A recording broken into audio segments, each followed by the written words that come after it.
I'm very honored to be here today to be speaking to you about energy solutions through women's enterprise. And I'm so excited to be here. In fact, so excited that when I landed, the first thing I did was to check my suitcase, check my clothes. I found they were a bit rough. And I called the hotel and asked them if they had an iron. Because I was not going to take the chance that I would wake up in the morning and there will be no electricity to iron my clothes. And then it dawned on me that I'm in London. And in London, NEPA does not take the lights. NEPA, for those who don't know, is the Nigerian Electrical Power Authority. They're now called PHCN, which is the Power Holding Company of Nigeria. But other than the name change, nothing else has changed since the 80s. 180 million Nigerians have to make do with 4,000 megawatts of electricity. And let me put that in context. South Africa has 50 million people. They produce 50,000 megawatts of electricity. 2 weeks ago, we had an all-time low, 1,000 megawatts of electricity in Nigeria. Not even enough to power Oxford Street and its environs. And this gross energy deficiency that we have is responsible for what we call energy poverty. Between NEPA and PHCN, one thing is certain: Nigerians don't have light. And I've often seen this picture, and people refer to Africa as the dark continent. And that annoys me, by the way. But when you look at this picture, it tells a story. 600 million Africans are faced with energy poverty. That's twice the population of the US. People who do not have access to modern clean energy services to cook and to light their homes. Of these 600 million, majority of them are women and girls because they live in the rural areas, and they are the ones faced every day with these decisions. But there's good news. Energy poverty is a gender issue, but more importantly, energy prosperity is also a gender issue. So the organization I work for is called Solar Sister, and that's what we do. We're building a network of women entrepreneurs that are aimed at eradicating energy poverty. So today I'll be telling you a story about 3 incredible women who, through their energy, have been able to bring light to sub-Saharan Africa. And the first story is a story about my own personal history, particularly inspiration from my mother. My mother, she's a pillar of strength, a woman and child's rights activist, a survivor in every sense of that word, and a feminist to the core. Let me tell you a story about her. I remember when I was in secondary school, we had left my back-to-school shopping to the last minute, as usual, and we were going to buy my list in the popular Balogun market. On the way to buy the list, we came across a crowd, and in the middle of the crowd, there was a policeman hitting a woman with his belt. My warrior mom was having none of that. She immediately apprehended, she incited the crowd to apprehend the police officer and take him to guess where? To the police station to report him to his colleagues that he had committed a crime. It was a long day. I didn't make it to school on time. But my mom was able to get justice for this woman. So when people ask me where I get my energy from, it's simple. I get it from my mom. And that's a picture of her with another one of my icons. She's the late Wangari Maathai, the founder of the Green Belt Movement, another organization that also works on women empowerment and clean energy, and obviously the first African Nobel laureate. I remember in the 80s, we literally had to plan our lives around the hours of light that NEPA provided. And my mom was fortunate enough to buy us a generator in the house, which we turned on between the hours of 7 p.m. and 11 p.m. And this allowed us to do critical work, like iron our school uniforms, do our homework, and of course, power the freezer so we could preserve food. And I remember then neighbors saying, telling my mom she was wasting resources, why couldn't we just do without? And she told me, she said, I cannot afford the alternative, which at the time was kerosene lanterns and candles, because she had seen a woman's house burn down to the ground just on an unattended flame of a candle. And she said, this would not be my story. And I think that's where the seed to eradicate energy poverty was sown in me.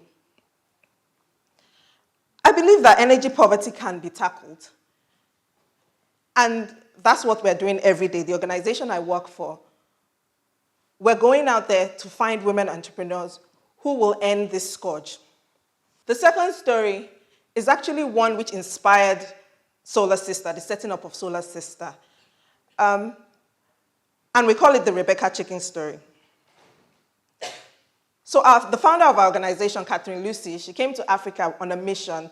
She went specifically to Uganda, and the mission was providing solar kits to homes and schools for charity.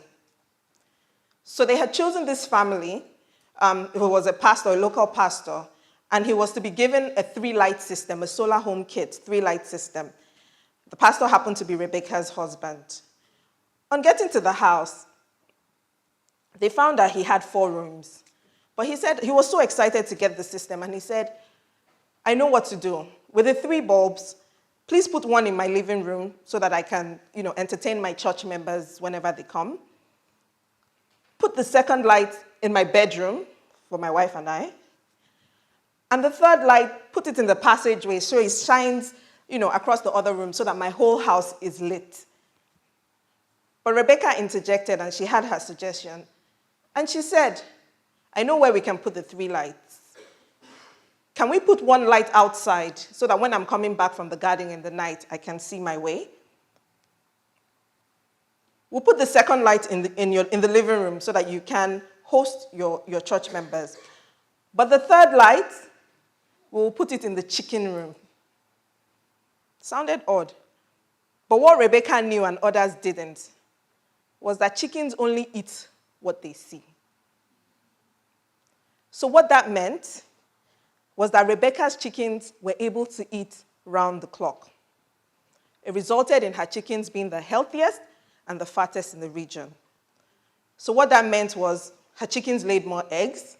She took the eggs to market. She was able to buy seeds, planted the seeds in her garden, had crops, was able to sell those crops. She bought a goat. The goat had kids, sold the kids, bought a cow. Today, Rebecca is a successful businesswoman in Uganda. She even started a school with 100 children at the moment. So it's that singular perspective that she brought that changed it. And women every day are making these decisions in their home. The third story is one about women entrepreneurs all across Africa. It's one that brings special inspiration to me as a person. And I want to single out one of our entrepreneurs called Mama Ada. Mama Ada lost her husband 2 years ago. He left her with 4 children. She moved away from their house into a 1-room hut and started a plantain selling business so that she could fend for herself and her children. She sold her plantains and made an average of 100 naira per bunch every time. In January 2015, she signed up to become a Solar Sister entrepreneur. She signed up by buying 2 products, a small solar portable lamp and a clean cook stove for her house. Oh, she makes an excellent marketing executive.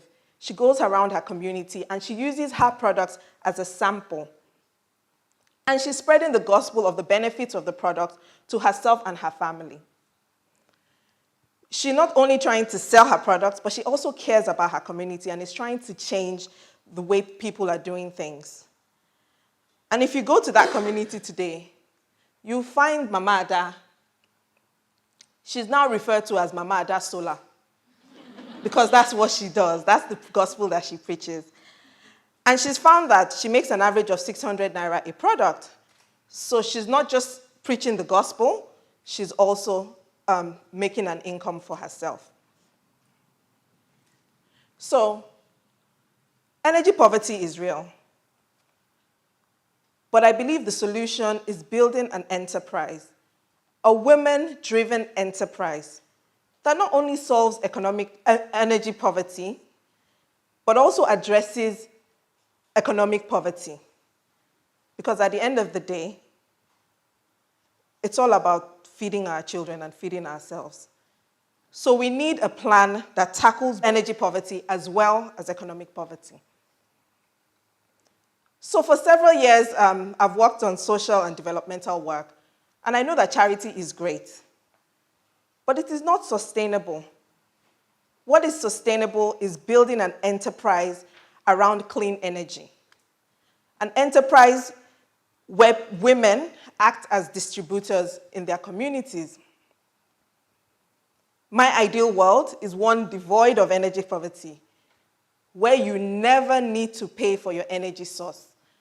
I mean, what better way to light your home than with a free and clean energy source?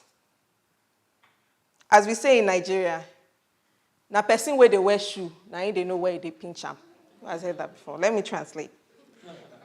It's the person wearing the shoe that knows exactly where it hurts. Women are the managers of energy in their homes. Traditionally, they're responsible for how their houses are lit and how their food is cooked. So women are critical to any solution. In fact, I say, women are the solution. It has been established that investing in a woman is not just the right thing to do. It's actually the smart thing to do. Because when you empower a woman, you actually empower the whole community. So I want to leave us today with one thing, and that is that energy poverty is a gender issue, that's established, but energy prosperity is also a gender issue. So women like Mama Ada Solar, Rebecca, Solar Sisters all across Nigeria are part of that solution. I mean, we've refused to be dampened by the inefficiencies of our government, and we've decided to take the bull by the horn. We're embracing technology, and we're moving forward and saying there is no justifiable reason why anybody should be faced with energy poverty when there are solutions, affordable, modern solutions. So I want to challenge everybody in the room today. Take an interest in eradicating energy poverty. Be part of this movement to provide light, hope, and opportunity to several women who are faced by this scourge.